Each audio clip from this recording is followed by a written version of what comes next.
Kia ora and talofa, and welcome to another session of WeChats right down here at the Indigo Studio. So a big shout out to Pat, Monty and Jada for the use of their awesome studios. Today's topic we're going to talk about is hiring new staff.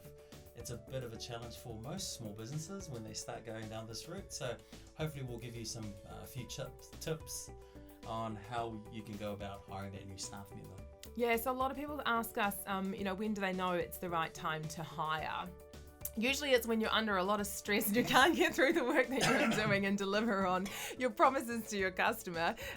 Generally, that's when a lot of people go, I think I need to hire a staff member.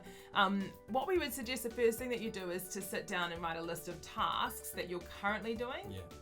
Tasks that maybe aren't getting done, so things that need to be done.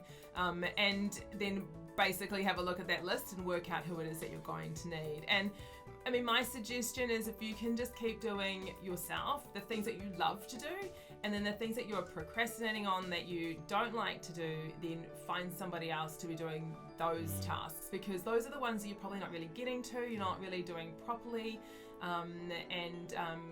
If you can just live into your genius and do the things that you love, then that would be my suggestion. So have a look at that list and see what you don't like, and that's where you would start with creating a job description, if you like. So when you're actually starting out to looking at hiring an employee, one of the best things that you could do is actually prepare a budget around the timing that you're going to need that person in. Because a lot of people will hire staff when they're really busy, and then they end up hiring someone just for the sake of hiring. So if you can plan it out, you've got a budget in place, you've got set targets that you need to meet. If you're meeting those targets consistently, then you know you're going to be growing a lot, and then that gives you an opportunity to plan to hire that staff member.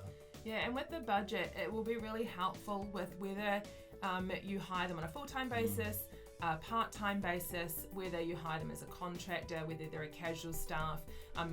There's a whole lot of different structures and ways that you can hire somebody, and maybe even you look at that task list and you just say, actually, those are only a few things and I can outsource them. So once you have that task list, you can have a look at what that sort of structure might look like, who you might hire. And then I would suggest also having a chat to an HR person.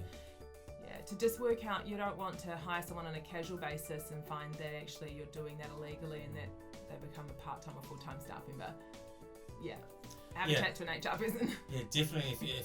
If you're talking to your accountant, they'll be able to give you some advice around that as well before you even start. It's definitely a minefield over there about hiring staff and the contractual obligations that you need to have. So go and talk to an expert. That's what we say to our clients. If we can't help you, we will direct you to the right people for it. We've seen too many clients that don't have the right contracts in place or any contracts at all. So go and see an expert. It is a big minefield if you don't get it correct. If done well, you can end up with fantastic staff that will help with that growth of your business. And then when we interview staff, one of my favourite questions that I ask is, if you had $1 million tomorrow, then what would you do? And if they don't say accounting or something around business, then I probably won't hire them, because I just feel that people should love what they do, and they're going to really put a lot more effort into it, and they're going to be more enjoyable to work with if they're really loving the tasks and the things that you want them to be able to do. So it's kind of a little bit of a trick question, but people have said to me that they'll go into the beauty industry or they'll travel or do all sorts of other things, and then I would usually say to them, that's fantastic, why don't you go and do that? So if you're looking at hiring your first employee, or you're hiring some more employees, come and see the team at We. We'll definitely sit down with you. If we don't have the expertise around what you're looking for, then we'll definitely engage with some of our partners in the HR industry. So I just want to chuck in one more thing that we use is kind of like a pre-screening. So we don't interview every single person that sends us a CV. We get CVs pretty much every day.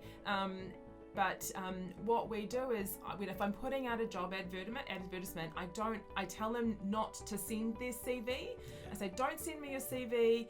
Just send me a couple of words or a couple of sentences around why you want to come and work for We. So anybody that doesn't follow that, then they don't get an interview. They automatically get declined because they can't follow instructions. So, if you're getting all of these CVs, that's just one way to pre-screen. And then once they've done that, you're like, great, you can follow instructions. Do I like what you've written? Yes, I do. Fabulous. Now we'll take the next step. So that'll just help cull some of those random CVs that we do get when we put out job advertisements. So hopefully that will help save you a little bit of time of CV reading. So that's us for today. So until next time, Ka Mā. Mā te wā.